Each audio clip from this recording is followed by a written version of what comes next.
اعوذ باللہ من الشیطان الرجیم بسم اللہ الرحمن الرحیم فَلَعَلَّكَ بَاخِعٌ نَفْسَكَ عَلَىٰ آثَارِهِمْ إِن لَّمْ يُؤْمِنُوا بِهَٰذَا الْحَدِيثِ أَسَفًا آمنت باللہ صدق اللہ العظیم۔ سورۃ الکہف آیت نمبر 6 آپ کے سامنے پڑھی گئی۔ انشاءاللہ آج پہلا رکوع ہم مکمل کریں گے آیت نمبر 12 تک انشاءاللہ۔ اللہ کا ارشاد ہوتا ہے فَلَعَلَّكَ بَاخِعٌ نَفْسَكَ، اے محمد صلی اللہ علیہ وسلم،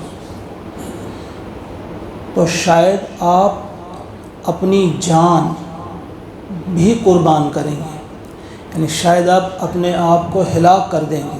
فَلَعَلَّكَ، لعل شاید، آپ سمجھتے ہوں گے اللہ تعالیٰ نے اپنے لیے شاید لفظ کیوں استعمال کیا؟ اللہ تعالیٰ ہمیں سمجھانے کے لیے ہماری زبان میں بات کر رہے ہیں۔ جس طرح ہم کہتے ہیں کہ آپ اس قدر اس غم میں مبتلا ہیں کہ شاید آپ اپنے آپ کو ہلاک کریں گے، یعنی اتنا رنج، اتنا غم ہونا جو انسان کو ہلاک کر دے۔ فرمایا اے محمد صلی اللہ علیہ وسلم فَلَعَلَّكَ، شاید کہ آپ باخِعٌ، ہلاک کرنے والے ہیں، نفسک، اپنی جان، اپنے آپ کو، علی آثارہم، ان کے پیچھے، ان اگر لم نہیں، یؤمنو وہ ایمان لے آئے، بہذا الحدیث اس بات پر یا اس تعلیم پر یا اس قرآن پر، اسفا غم کے مارے۔ کس غم سے؟ حضور علیہ السلام کو جو وہ ستائے جا رہے تھے، بہت زیادہ دکھ پہنچا رہے تھے، اس کا غم نہیں تھا۔ غم اگر تھا کہ یہ لوگ اس پیغام پر ایمان نہیں لا رہے ہیں، اس بنا پہ کل یہ جہنم کا ایندھن بنے گے، کل ان کی جو آخرت خراب ہونے والی ہے، یہ جو بہت بڑے خسارے میں پڑنے والے ہیں، وہ غم آپ کو اتنا کھائے جا رہا تھا کہ اللہ تعالیٰ فرماتے ہیں کہ اتنا غمگین مت ہو جائیے۔ ذرا اندازہ کیجئے، کبھی کبھی سوچنا چاہیے تنہائی میں، ایک شخص اپنے کسی مزدور کے بارے میں یہ سوچے اور مزدور سے کہے بھئی اتنی محنت مت کرو، اتنا پسینہ مت بہاؤ، اتنا مت کرو، اپنے آپ کو ہلاک مت کرو۔ تو یہی سمجھیے اللہ تعالیٰ بھی اپنے نبی سے کہتے ہیں جو میں نے کام تمہیں دیا ہے آپ اچھی طرح کر رہے ہیں، بس اتنا ہی کرنا ہے۔ اتنا زیادہ آپ غم میں مبتلا ہیں کہ اگر یہ بات نہ مانے، اگر یہ ایمان نہ لے آئے، اگر یہ قرآن کو نہ مانے تو آپ اپنی جان ہی گنوا بیٹھیں گے۔ اندازہ کیجئے جب ایک ٹھیکیدار یا کوئی بھی شخص اپنے مزدور سے کہے اتنی محنت مت کرو، گویا وہ اس کی محنت سے کتنا زیادہ خوش ہوگا۔ تو یہی آیت ہمیں بتاتی ہے کہ حضور کتنا کچھ کر رہے تھے کہ اللہ تعالیٰ کو کہنا پڑا کہ ذرا بس کرو، کافی، اتنا غم مت کھاؤ۔ انا جعلنا، بے شک ہم نے بنایا، جعلنا ہم نے بنایا، ما علی الارض جو کچھ بھی زمین پر ہے، زینتاً اس کو ہم نے زینت بنایا، سنگار بنایا، رونق بنایا، لہا اس کے لیے، یعنی زمین کے لیے، یعنی زمین پر جو یہ آپ چیزیں دیکھ رہے ہیں اس کو ہم نے اس کی رونق بنایا ہے، زینت بنایا ہے۔ کیوں بنایا ہے؟ لِنَبْلُوَهُمْ، تاکہ ہم آزمائیں انہیں، ان لوگوں کو آزمائیں، ایہم، ان میں سے کون ہے، احسن عملا، اچھے عمل کرنے والا، احسن عمل کرنے والا۔ یہاں نہیں فرمایا اکثر عملا، زیادہ عمل کرنے والا کون ہے، نہیں، بلکہ احسن عمل کرنے والا۔ یہاں ہم کو دھیان دینا چاہیے، کبھی کبھی ہم کسی بھی چیز میں اگر ہم زیادتی کریں گے لیکن اس میں حسن نہ ہو تو کہیں یہ نہ ہو کہ ساری ہی ضائع ہو جائے۔ عمل کم ہو لیکن وہ احسن ہو، اس میں ریاکاری نہ ہو، اس میں کوئی اور چیز شامل نہ ہو، بلکہ وہ صرف اور صرف اللہ کے لیے ہو، کم ہی ہو لیکن وہ احسن ہو۔ اور احسن عمل کون ہے؟ وہ صرف اور صرف اللہ کی رضا کے لیے کیا جائے، جہاں کسی اور کو خوش کرنے کے لیے نہ کیا جائے کام، اللہ کو خوش کرنے کے لیے کیا جائے۔ ساری دنیا راضی پھر بھی اللہ ہی کے لیے، ساری دنیا ناراض ہو پھر بھی اللہ کے لیے، بس احسن عمل وہی ہے۔ تو فرمایا کہ جو کچھ بھی ہم نے زمین کے اوپر بنایا ہے یہ اس کی زینت ہے، اور یہ اس لیے ہم نے بنایا ہے کہ ہم نے آزمانا ہے لوگوں کو کون احسن عمل کرتا ہے، کون ان رنگ رلیوں میں کھو جاتا ہے، کون اس کی زینت کے پیچھے پڑ جاتا ہے، سونے اور چاندی کے پیچھے، پیسے کے پیچھے، اچھے مکان کے پیچھے، اچھی گاڑی کے پیچھے، اچھے بھاگ کے پیچھے، کون بینک بیلنس بڑھانا چاہتا ہے، یعنی کون ان رنگ رلیوں میں پڑتا ہے جو اس زمین پر ہے، جو یہاں کی خوبصورتیاں ہیں یا رعنائیاں ہیں، کون ان کے پیچھے لگتا ہے، اور کون بہترین عمل کرتا ہے اللہ کو راضی کرنے کے لیے، کس کو اللہ یاد رہتا ہے، وہ ان رنگ رلیوں میں کھو نہیں جاتا ہے۔ وَإِنَّا، اور بے شک ہم، لَجَائِلُونَ، ضرور، جائلون، بنانے والے ہیں یا کرنے والے ہیں، ما علیہا، جو کچھ اس پر ہے زمین پر، سعیداً جرزا، اس کو ہم چٹیل میدان بنانے والے ہیں۔ یہ جو آپ کو بڑی قیمتی چیزیں نظر آتی ہیں زمین پر، بڑی خوبصورت عمارتیں نظر آتی ہیں، لہلہاتے باغ نظر آتے ہیں، لہلہاتی کھیتیاں نظر آتی ہیں، جو خوبصورتیاں آپ کو نظر آتی ہیں، جن کے لیے انسان نہ حلال دیکھتا ہے نہ حرام، نہ سچ دیکھتا ہے نہ جھوٹ، نہ سچائی دیکھتا ہے نہ جھوٹ، بس اسی کے پیچھے لگا ہوا ہے۔ فرمایا اس سارے کو ہم ایک دن چٹیل میدان بنانے والے ہیں، کچھ بھی نہیں ہوگا، پانی نہیں ہوگا، سبزہ نہیں ہوگا، کوئی پہاڑی نہیں ہوگی، کوئی جھرنا نہیں ہوگا، کوئی ندی نہیں ہوگی، اس سب کو ہم چٹیل میدان بنانے والے ہیں۔ ام حسبتا، کیا تم نے گمان کیا ہے، ان اصحاب الکہف، کہ بے شک یہ جو غار والے، والرقیم، اور رقیم والے جو تھے، کانو من آیاتنا عجبا، یہ ہماری عجیب نشانیوں میں سے تھا۔ کیا تم نے یہ سوچا ہے کہ غار والے اصحاب الکہف، یہی وہ آیت ہے جس آیت کی بنا پہ اس سورت کا نام سورۃ الکہف ہے۔ غار بھی عربی لفظ ہے، لیکن غار چھوٹی سی غار کو کہا جاتا ہے عربی میں، جو وسیع غار ہو اسے کہف کہا جاتا ہے۔ تو فرمایا کیا تم اصحاب الکہف، غار والوں یا رقیم والے، ان کے بارے میں کیا یہ الگ الگ ہیں کہ دونوں کے لیے یہ نام ہے؟ کہف غار کو کہتے ہیں، غار والے، اور رقیم جو ہے کتبے والے، کچھ لوگوں نے لکھا ہے مفسرین نے، یعنی جو غار والے یہ وہی ہیں جو ان کے نام جو لکھے گئے تھے بعد میں وہاں پہ وہ کتبہ لگایا گیا تھا، وہ تختی لگائی گئی تھی، اس لیے ان کو الرقیم کہا جاتا ہے۔ تو مولانا ابوالکلام آزاد علیہ الرحمہ لکھتے ہیں کہ الرقیم وہاں ایک بستی ہے، جہاں یہ غار ہے اس کے ساتھ میں جو بستی ہے اس کا نام الرقیم ہے۔ کس جگہ یہ بستی ہے، کیا ہے، اس کے بارے میں بہت ساری چیزیں آپ کو ملے گی، مختلف مفسرین نے لکھی ہیں۔ کچھ لوگوں نے، اکثر مفسرین نے لکھا ہے کہ ترکی میں یہ ایک شہر ہے، شہر افسوس، وہاں کا ایک بادشاہ تھا دقیانوس، اس وقت کا یہ معاملہ ہے۔ وہ دقیانوس بیوقوف قسم کا بادشاہ تھا، اس لیے آج بھی اب کوئی بیوقوفی کی بات کرتا ہے ہم کہتے ہیں یہ دقیانوسی خیال ہے۔ تو بہرحال کچھ لوگوں کا وہ ماننا ہے، لیکن ابھی ریسنٹلی ایک تحقیق ہوئی ہے شاید 61 میں، تو اس کے اعتبار سے کہا جاتا ہے کہ وہ جگہ نہیں بلکہ اردن میں ایک جگہ ہے جسے رقیم کہا جاتا تھا، اب اسے رجیب کہا جاتا ہے، وہ بدلتے بدلتے نام رجیب پہنچا ہے، لیکن وہ جگہ وہی ہے۔ کچھ لوگوں نے قرطبہ کے لیے کہا ہے، کچھ لوگوں نے شام کی طرف اسے کھینچا ہے کہ وہاں پہ یہ غار تھی۔ بہرحال یہ اللہ ہی بہتر جانتے ہیں، اور قرآن نے اس معاملے میں کچھ نہیں کہا۔ قرآن جو بات کہتا ہے، جو مطلب کی بات ہوتی ہے، کہاں تھی یہ غار، ہمیں اس سے کوئی واسطہ نہیں، البتہ جو واقع ہوا ہے اس واقعے پہ ہم نے غور کرنا ہے۔ تو فرمایا کیا تم نے گمان کیا ہے کہ یہ غار والے اور رقیم والے یہ ہماری عجیب و غریب آیات میں سے تھا؟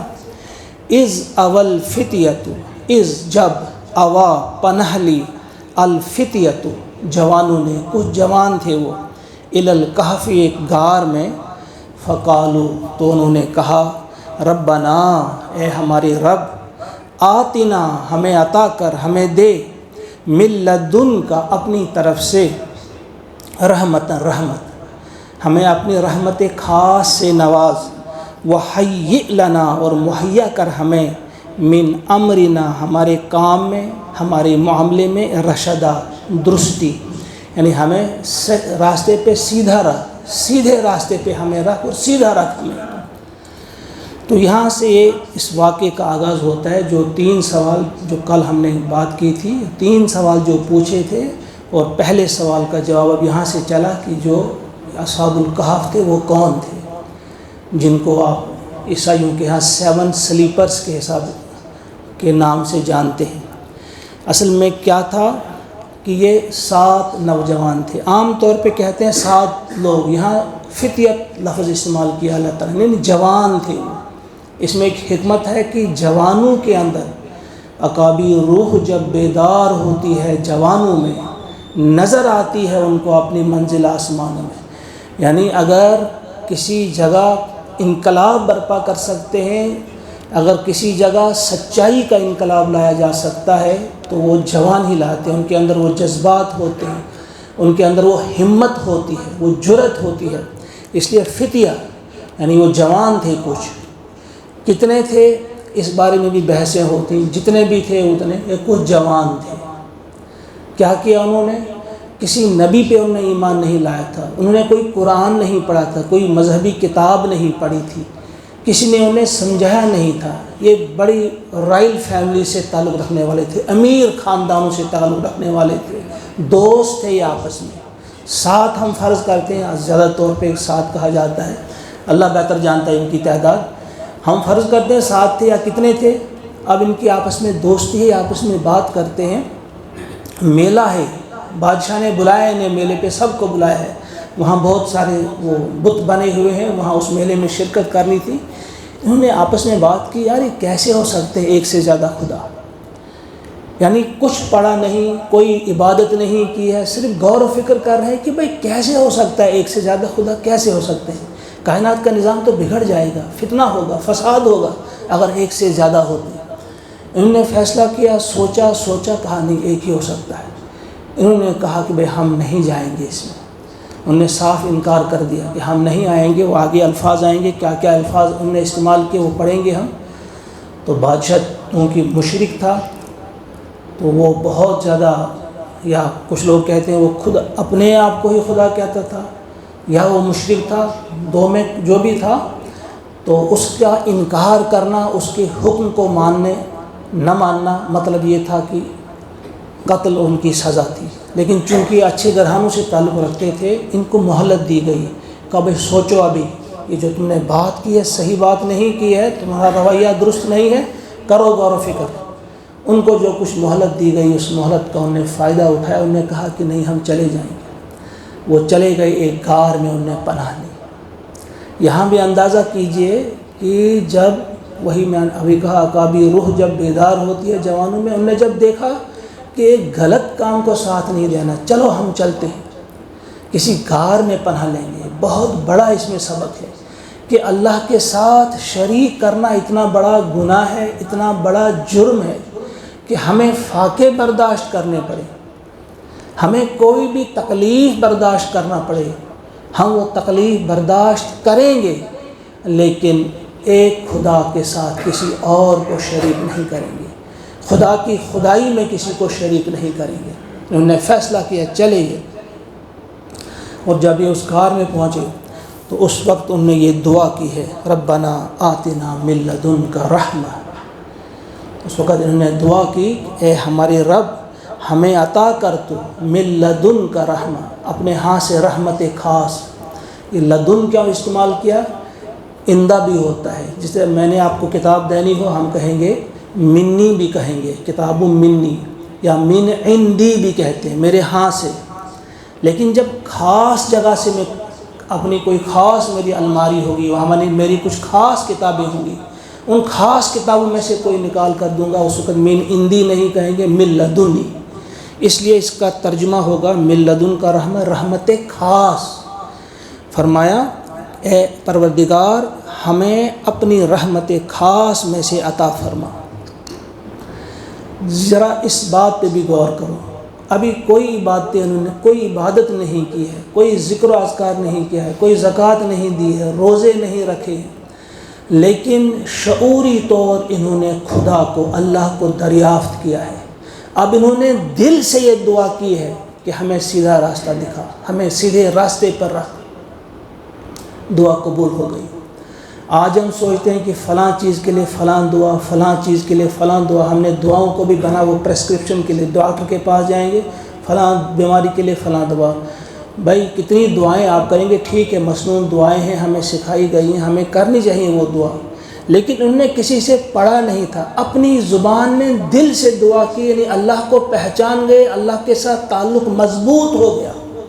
جب اللہ کے ساتھ تعلق مضبوط ہو گیا، اپنی زبان میں دعا کی، اتنی پسند آئی اللہ کو کہ اس کو قرآن میں رکھا ترجمہ کر کے عربی میں، اور یہ اب تا قیام قیامت اس قرآن کی تلاوت ہوگی، اور ایسے قبول ہو گئی یہ دعا کیونکہ دل سے نکلی ہوئی دعا تھی۔